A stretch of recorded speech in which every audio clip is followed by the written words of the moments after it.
The cassette is the kind they used in the late 90s, a clear shell 90-minute tape with the label rubbed off where somebody's thumb kept finding it.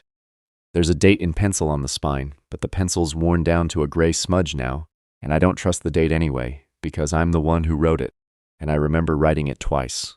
Once in the dispatch trailer when I logged the recording into evidence, and once again about a week later when someone, and I'm not going to name him, asked me to redo the label so it matched the new file number. I did it. I should have asked why the file number changed. I didn't, and that's the first thing in this account I want to put down honestly before I get to the rest. The tape has a single radio transmission on it, 41 seconds. The rest of the side is the hiss of an open channel, and then the click when dispatch closed it out. I've listened to those 41 seconds maybe 100 times over the years, in my truck mostly, parked at the boat launch off the old county road, and I can tell you the voice on it is a man's voice, tired, a little hoarse, the way you sound after a long climb in cold air, and I can tell you it gives a tower designation that should not have been on the air that night. But I'm getting ahead of myself. Let me back up. Greywater National Forest sits up against the border in country most people drive past on their way somewhere prettier. It's lake country, but not the postcard kind. The lakes are deep and dark and cold even in August, and the shorelines are mostly cedar swamp and blowdown, and the bottoms drop off so fast that the water turns black inside of 10 feet from shore. There are islands in some of those lakes that don't appear on the current topo sheets. I'm not saying that to be mysterious. I mean the cartographers updated the maps in 2003 and 2011 and again later, and certain features got smoothed off, and certain service roads got dropped, and certain numbered points got renamed. That happens in any forest. I'm just telling you it happens more in Greywater than people realize. I worked there for 31 years. I came on as a seasonal in my early 20s, did 3 summers on a fire lookout up on what we called Burn Ridge, then transferred to Wilderness Patrol. And eventually, I ended up doing search and rescue coordination out of the North District office. I've retired 4 years ago, give or take, and I've been carrying this around for longer than that. My wife passed in the spring, and I told her most of what I'm about to tell you, but not all of it. And I think she knew there was more. She was patient that way. She'd let a silence sit. Tower 9 was the highest of the staffed lookouts in the North District. It sat on a granite shoulder above the Greywater Lake chain, maybe 900 feet of climb from the service spur, and you reached it by a logging road that the Forest Service stopped maintaining sometime in the mid-'80s. We kept a gate at the bottom, the old kind with the welded chain and the padlock you had to thump with the heel of your hand to get open in winter. The road itself was washboard gravel for the first 2 miles and then dirt and root for the last 1.5 miles, and in wet weather you parked at the gate and walked. The tower had 2-way radio, a propane stove, a cot, a logbook, a pair of binoculars on a swivel mount, and an Osborne fire finder bolted to the table in the center of the cab. There was no running water. There was an outhouse 40 yards down the slope, and a generator shed behind it that we only ran when we needed to. Most lookouts on most nights ran on lantern and quiet. Tower 9 had been officially closed and locked for the season on the 18th of September that year. I know the date because I'm the one who closed it. I drove up at that morning with a junior, a kid named Bracco, and we pulled the propane tank, drained the lines, locked the shutters, signed off the logbook, padlocked the cab door, and walked back down. The key came back to the district office and went into the chain link radio cabinet on the wall behind the dispatcher's desk, on a hook labeled with a strip of masking tape that said T9. The cabinet had a small padlock on it that nobody bothered to lock unless an auditor was coming. I remember Bracco saying the cab smelled like wet wool and old coffee, and I remember telling him that's what fire towers smelled like in September, and that he'd get used to it. He didn't, as it turned out, because he transferred down to a desk job in the regional office that next spring and I lost track of him. But that's not part of this. The call came in on the night of October the 4th. I want to be careful with that date because the after-action report lists it as the 3rd, and I've gone back and forth in my own head about which is right, and I think the report is wrong, but I signed off on the report, so on paper it's the 3rd. In my notebook, the one I kept in my jacket pocket and not the official one, I wrote the 4th, in pencil, with the time as 23:47. I'm going to trust the notebook. I wasn't in the dispatch trailer when the transmission came through. I was at home, about 22 miles south, in a rental cabin I was living in that fall because my house was being re-roofed. The phone rang around midnight, and it was Doreen, who ran night dispatch most weeknights, and she said, "Carl, I need you to come in." I asked her what we had, and she paused for longer than she should have, and then she said, "We just got a call from Tower 9. I said, "Doreen, Tower 9's been closed 2.5 weeks, she said. "I know, I drove in." The road into the North District office is 12 miles of two-lane with no shoulder, and there was a low fog that night, the kind that pools in the dips and breaks over the hood of your truck like water, and I remember the headlight lights pushing it ahead of me in a slow rolling wall and not catching much beyond. I got to the office at 12:31. Doreen was at her desk with her hand on the radio console, not doing anything, just resting it there, and when I came in, she pushed back from the desk and pointed at the cassette deck and said, "I taped it." I didn't know what else to do. She played it for me. I'll describe it the best I can. The first sound is the squelch breaking, the way a handset opens when somebody keys it. Then there's about 3 seconds of room tone, which is its own kind of information, because you can hear if a transmission is coming from inside a building or from outside, and this one was inside. There's a small ticking in the background, regular, that I later decided was probably the metal of a stove cooling, except we drained the propane lines at 9, and there wasn't anything in that cab that should have been ticking. Then the voice comes on. The voice says, Greywater Dispatch, this is Tower 9, do you copy?" Doreen had keyed back already by the time the recording starts, and you can hear her on the tape saying, "Tower 9, this is Greywater Dispatch. Go ahead." The voice says, "I'm cold." There's a pause. Doreen on the tape asks for identification. She asks for a name and a status. The voice doesn't answer right away. When it answers, it says, "The stairs are wrong." Then it says, "Can you send somebody up? I don't want to come down by myself." Then the squelch closes. That's the transmission. 41 seconds end to end. The voice is a man's voice. Middle-aged maybe, tired, a little hoarse. It does not sound frightened in the way a person sounds frightened. It sounds like a man who has been awake too long and is trying not to bother anybody. That's the part that stayed with me. The politeness of it. Doreen looked at me after the playback and said, "That's not a voice I know." I said, "Are you sure?" She said, "Carl, I've been on this radio for 11 years. I know every lookout, every fire boss, every patrol vehicle, every contractor with a handheld. That's not anyone I know." I asked if the signal had been clean. She said it had been. I asked if she'd gotten a bearing. She said the directional showed Tower 9, but she'd checked it twice because she didn't believe it. I asked if she'd called it up the chain. She said she'd left a message with the district supervisor, a man named Halloran, who lived 40 minutes out and didn't pick up at that hour. She'd also called Wenz, who was our SAR team lead at the time, and Wenz was already driving in. We made the decision to send a team up at first light. I want to say we made it together, but the truth is I made it, and Doreen agreed, and Wenz when he got there agreed, and Halloran when he finally called back at 5 in the morning agreed. And so the decision became everybody's, which is how those decisions get made, and how nobody ends up responsible later.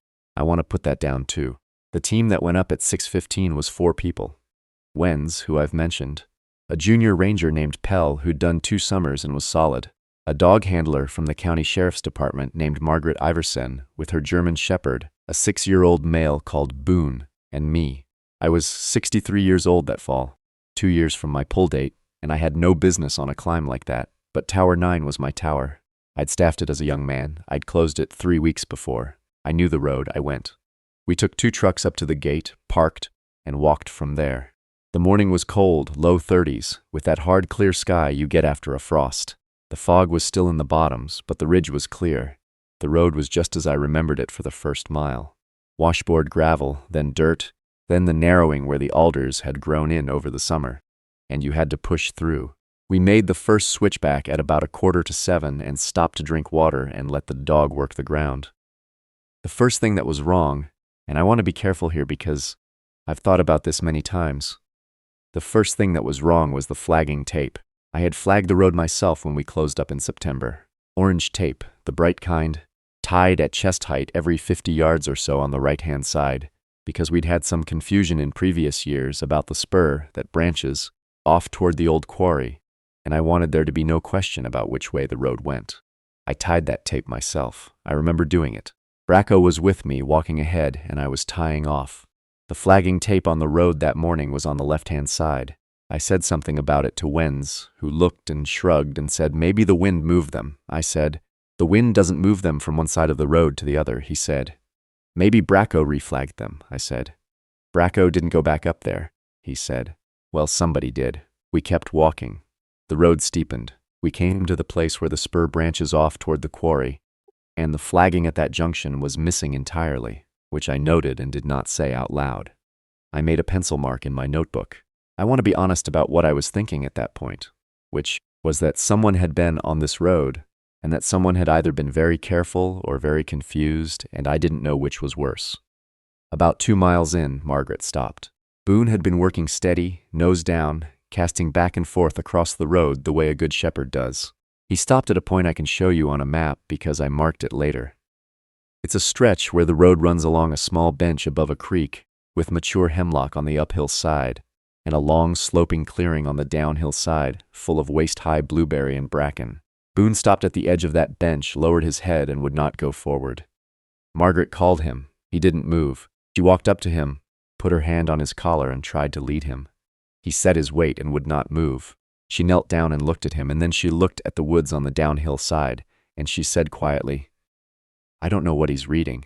She said it twice. I don't know what he's reading. I don't know what he's reading. Wenz said, What's he doing? Margaret said, He's not alerting. He's just not going. We stood there for maybe 3 minutes. The woods on the downhill side were silent. I don't mean quiet.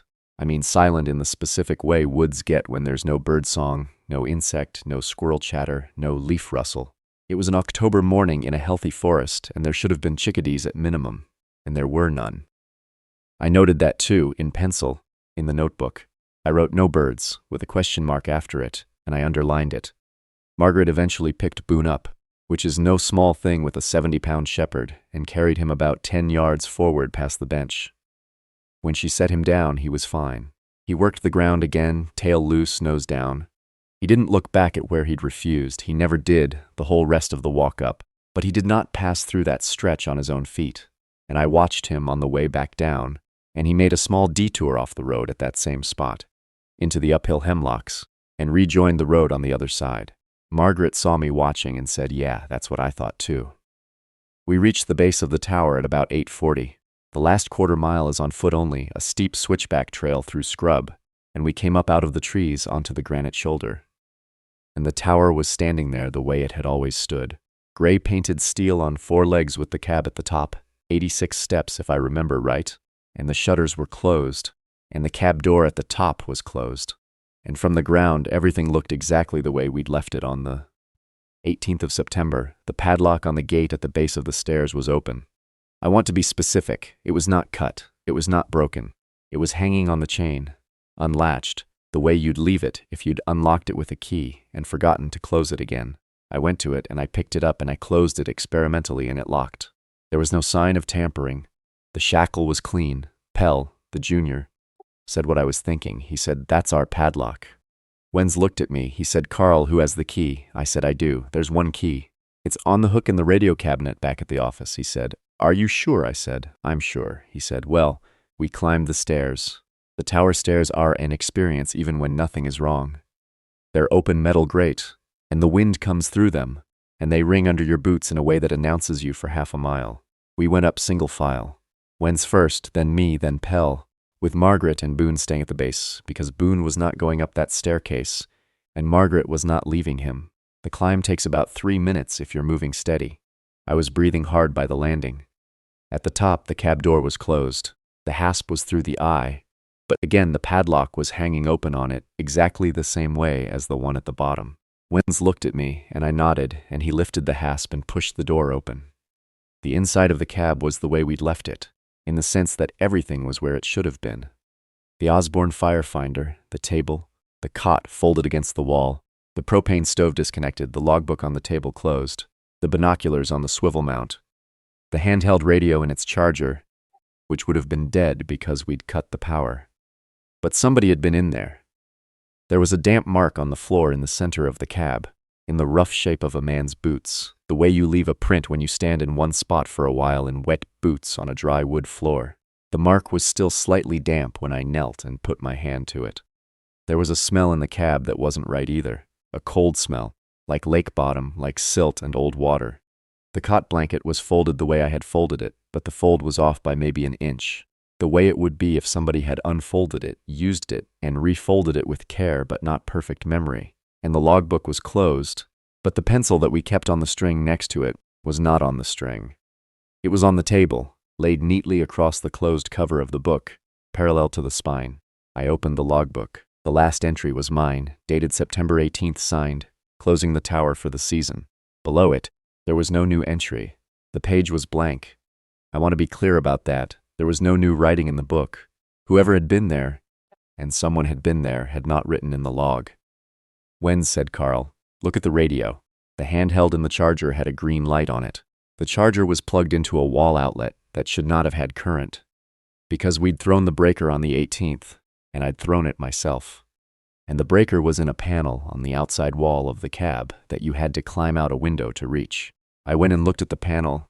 The breaker was on. I climbed back in. Pell was standing by the table with his hand on the back of his neck. He said, "Somebody slept here." I said, "We don't know that." He said, "The blanket's been used." I said, "We don't know that." "When," said Carl, "the door was locked from the outside, with our padlock, both doors. If somebody was in here, they locked themselves in from the outside, which is not possible, or somebody else locked them in. And if somebody else locked them in, where is that person?" I didn't answer him. I went to the west window, and I looked out across the lake chain. The morning was clear, the kind of clarity you get on the ridge after a frost, and you could see for 30 miles. The lakes were down there, 6 of them visible from that window, dark water in the low sun. The nearest of them, the one we called Salt Slate Lake on the old maps, has an island in the middle of it shaped like a comma. That island is on the maps I used as a young man. It is not on the maps printed after 2003. I had a topo with me that morning, a current one, and I had been using it on the walk up. I unfolded it, and I held it up to the window, and I looked. The island was in the lake. I could see it through the window. It was not on the map in my hands. I'm going to stop here and tell you something about that map. I had pulled it from the office stack the night before, when I was waiting for Wen's, and I had checked it against my memory before we left, the way you do, and the island had not been on it then either. I had noted that, and thought nothing of it, because cartographers smooth out features all the time, and I'd been working with the new maps for years, and I was used to it. What I had not done that morning at the office was hold the new map up against the actual landscape and look at both at once. Looking at both at once changes things. I folded the map. I didn't say anything to Wenz or Pell. I put it back in my jacket pocket. I want to be honest that I made a decision in that moment, which was not to make this part of the official conversation. And I made the decision because I was tired, and because I did not want to be the man who, 2 years from retirement, started telling people that the maps were wrong. That decision is one of the things I have carried. We searched the cab for another 20 minutes. We found one more thing, and I want to describe it carefully. On the inside of the cab door, at about shoulder height, there was a smudge. It was not a handprint. It was a smear, about the size of a palm, of something dark and slightly tacky. Pell touched it with a gloved finger and looked at the finger and said, "I don't know." Wenz said, "Leave it." We left it. It went into the report as an unidentified substance, possibly mud, possibly resin. The lab work on the sample, which Pell did bag and which I did initial as evidence, came back inconclusive, which is the word the lab uses when they don't want to write down what they actually found. I asked the tech about it once, months later, in the parking lot of a diner in town, and he looked at me and said, "Carl, it wasn't mud." And then he said, "I'd let it alone."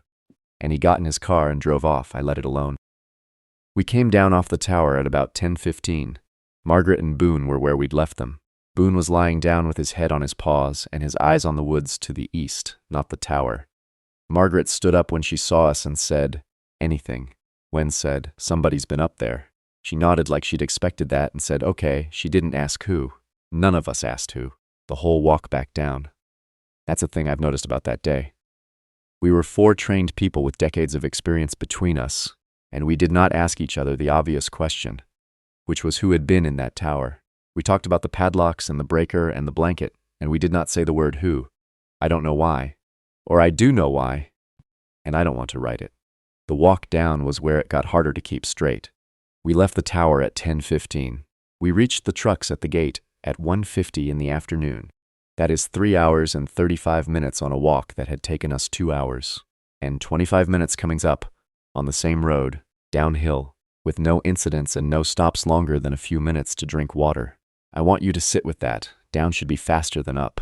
Down was an hour and 10 minutes slower. I cannot tell you, with my hand on a Bible, where that hour and 10 minutes went. I can tell you fragments. I remember coming to the bench where Boone had refused, and I remember Margaret carrying him through again. And I remember the silence in that stretch of woods being the same silence. I remember the spur to the old quarry and the missing flagging. I remember stopping once at a point I cannot now locate on any map, to drink from my thermos and looking up the road and seeing Wenz and Pell ahead of me by maybe 30 yards, and looking back down the road and seeing them ahead of me by maybe 30 yards. I want to say that again. I looked up the road and saw 2 men. I looked down the road and saw 2 men. I closed my eyes. I opened them. The 2 men were up the road where they should have been, and the road behind me was empty. I drank from the thermos. I kept walking. I have never told anyone that. I am telling you now. Pell told me later, when we got back to the office, that he had walked the last half mile of road 3 times. He said, "I came around the same bend 3 times, Carl. The same bend. With the broken birch on the right side. I kept thinking I'd already passed it, and then I'd come around it again." He said this to me in the parking lot, and he was younger than me, and he was upset, and he wanted me to tell him what it meant. I told him he was tired. I told him the road had a lot of switchbacks, and they all looked alike. I told him to go home and sleep. He looked at me for a long time, and then he said, "Okay, Carl," and he went home. He left the service that next spring, like I said. We didn't stay in touch. Wenz, who was older and harder, said only one thing about the walk down, which he said to me at the gate while we were loading gear into the trucks. He said, "The road's longer than it used to be." He said it the way a man says the weather is colder than it used to be, like he was making conversation about something everyone knew and nobody talked about. I didn't answer him. He didn't expect me to. Margaret told me, weeks later on the phone, that Boone had refused to ride in her truck for 3 days after that walk.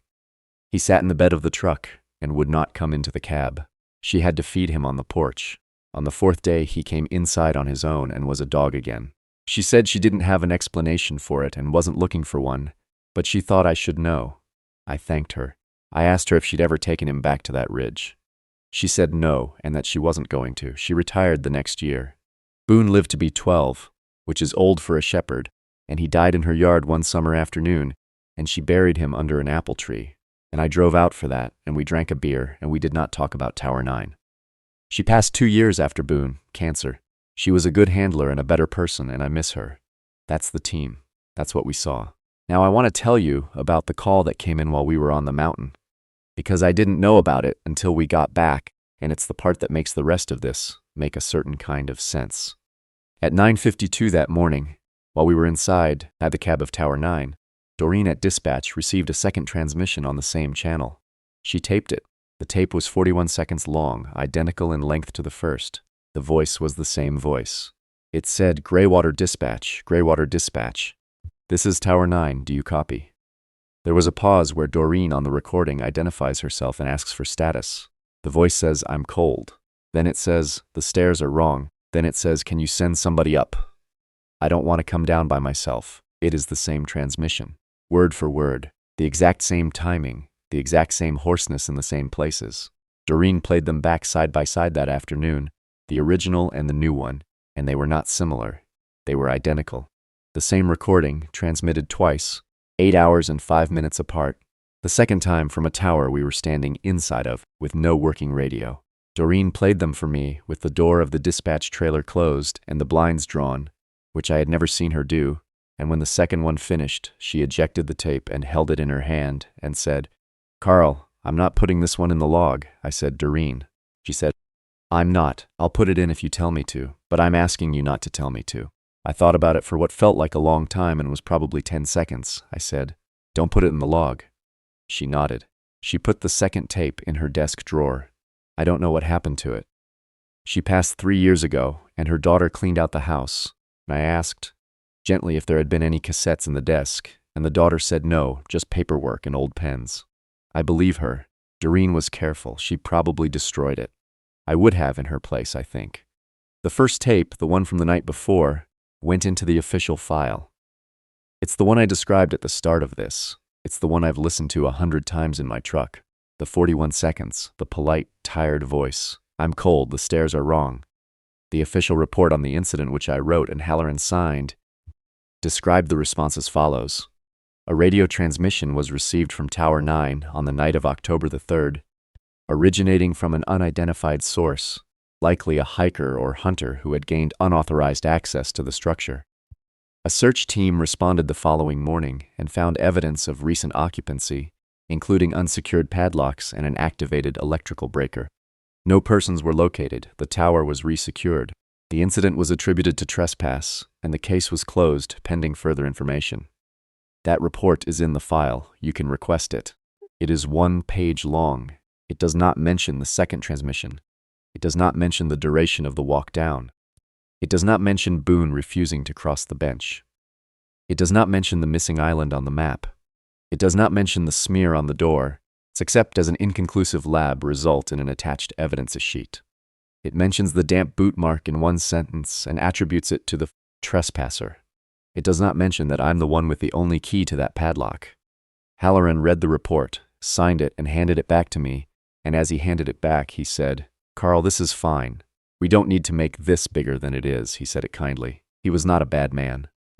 He had 2 years to retirement himself, and he had a daughter in college, and he had been at Greywater for 26 years, and he had seen things on that forest he did not put in reports as either, and he knew that. I knew that we understood each other. I took the report. I filed it. I did not push.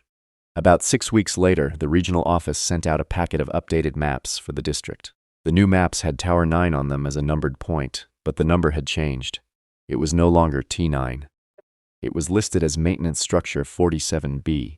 The road we had walked up was not on the new map. The spur to the old quarry was not on the new map.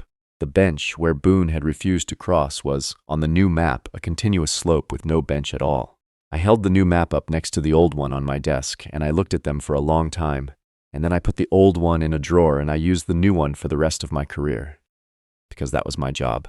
I want to talk about why I stayed silent. It would be easy to say I stayed silent because I was told to, and that's partly true.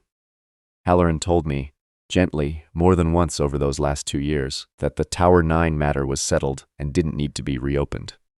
He never threatened me. He didn't have to. I understood what he was saying. I had a pension coming. I had a wife who'd put up with 30 years of me being gone half the nights of her life, and she deserved a husband who came home in the evenings and did not go to inquiries and did not testify, and did not appear in newspaper articles. So that's part of it, but it's not all of it, and I want to be honest.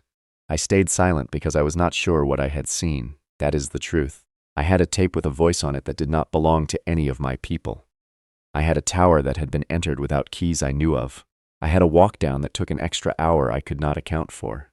I had a junior ranger who walked the same bend 3 times. I had a dog who would not cross a quiet stretch of woods. I had a smear on a door. I had a missing island on a map. I had a second transmission that was the same recording as the first, transmitted from an empty cab. Each of those things by itself has an explanation. A practical man can find an explanation for any one of them. A practical man, looking at all of them together, has to choose between 2 thoughts. And the first thought is that something is wrong with the forest, and the second thought is that something is wrong with him. And a practical man, if he is honest, knows that the second thought is the one he can do something about, which is to keep his mouth shut and finish his career and go home to his wife. So I went home. I finished my career. I went home to my wife. She is gone now. The reason I am recording this is not bravery. I want to be clear on that. I am not a brave man for telling you this. I am an old man whose wife has died and who has nothing left to protect, and the silence I kept for her is no longer a kindness to anyone. That is the whole of it. There are 2 more things I want to put down before I stop. They are the things that have stayed with me the most, and they are the things I left out of the report most carefully, and they are the things that connect this case to the wider pattern, which I will explain in a moment. The first is the voice. The voice on the tape. I have listened to those 41 seconds, like I said, maybe 100 times, and I have, over the years, slowly come to recognize it. Not all at once, not in a flash. Slowly, the way you recognize a face from your childhood that you haven't seen in 50 years. The voice on the tape is mine. I don't mean it sounds like mine. It doesn't sound like mine, not at first listen, not at the 10th listen. It sounds like a stranger. but the hoarseness is in the places my hoarseness goes. The pause before the second sentence is the pause I take. The way the man says the word cold with a small downward turn at the end is the way I say cold. My wife noticed it once, years before any of this, that I said cold differently than other people. She used to tease me about it. I am not telling you that the voice on the tape is me. I am telling you that, after 30 years of listening, I cannot any longer hear it as someone else. I do not know what to do with that. I have never known what to do with that.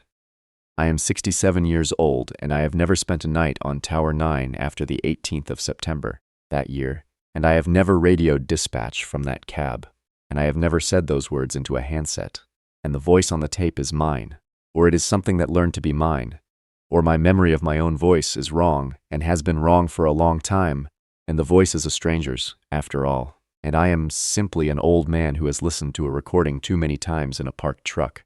I cannot tell you which of these is true. I have tried. The second thing is this. About a year after the incident, I drove up to the gate at the bottom of the Tower 9 road by myself, on a Sunday afternoon in early summer, with no work reason for being there. I parked at the gate and I sat in my truck for about 20 minutes and I did not get out. The gate was padlocked. The padlock was the new one the maintenance crew had put on after we'd closed out the file. It was a different lock than the one I had a key to. I sat there and I looked up the road, and the road went up into the alders the way it always had, and I did not get out of the truck, and after 20 minutes I started the engine, and I drove home. When I got home, my wife asked me where I'd been, and I told her I'd driven up to check on something at work, and she nodded and went back to her crossword. I went into my office, and I took off my jacket, and when I hung the jacket up, I noticed there was a small piece of orange flagging tape tied to the cuff of the right sleeve. Tied, not snagged. Tied in a small, careful knot, on the cuff at about the height your hand would be if you were tying it for someone else. Tape was the bright orange kind I had used to flag the road the September I closed the tower. I had not been out of the truck. I had not touched any flagging. I sat down in my office chair with my jacket in my lap, and I looked at the knot for a long time, and I untied it, and I put the piece of tape in my desk drawer. It is still there. The drawer is to my right as I record this. I will not open it. That is what I left out of the official record. The voice that sounds like mine. The flagging tape on my sleeve. The duration of the walk down. The second transmission. The smear on the door. The island on the lake that is not on the map. The bench where the dog would not cross. The bend that Pell walked 3 times. The wet smell of lake bottom in a cab 900 feet above any lake. All of it. I want to say one last thing about Greywater, and then I'm done. In the years since I retired, I've started keeping a list. It's a list of incidents in Greywater National Forest, going back to before I was hired, that have certain things in common. Radio calls from posts that are closed. Search teams whose walks take longer or shorter than the distance allows. Dogs that refuse certain stretches of certain roads. Features that disappear from maps between printings. Voices that sound like the people who hear them. Witnesses who, late in life, finally tell someone what they left out. The list is 23 incidents long so far. Tower 9 is one of them. It is not the first. It is not the most recent. The most recent is from 2 years ago, and it does not involve a tower. It involves a service road that the State Department of Transportation paved in 1978 and that the current district map no longer shows, although the asphalt is still there, and you can stand on it. A young woman, a seasonal, drove down it on a routine patrol last spring, and when she came back she did not remember driving down it, although her odometer said she had, and the dashcam footage is missing the 11 minutes that the drive would have taken. She is still on the job. She does not know about my list. I have not contacted her. I am not going to. I am going to stop the recording now. The cassette from that night is in front of me on the desk. I am going to put it back in its envelope, and I am going to put the envelope back in the file box, and I am going to put the file box back in the closet, where it has been since I retired. I am not going to play it again tonight. I have not played it in about 4 months, which is the longest I have gone in 23 years, and I am going to see if I can make it 5. The thing I cannot stop thinking about, the detail I cannot make fit, is the pencil. The pencil that was on the table across the closed cover of the logbook, instead of on its string. I have thought about that pencil more than any other detail of that day. Whoever was in the cab took the pencil off the string. Whoever was in the cab considered writing in the log. Whoever was in the cab did not write. Whoever was in the cab put the pencil down carefully, parallel to the spine of the book, The way you put a tool down when you are finished with it, or the way you put a tool down when you have decided not to use it yet. I have thought more than once that it was waiting for the right name to write. I have thought more than once that it is still waiting.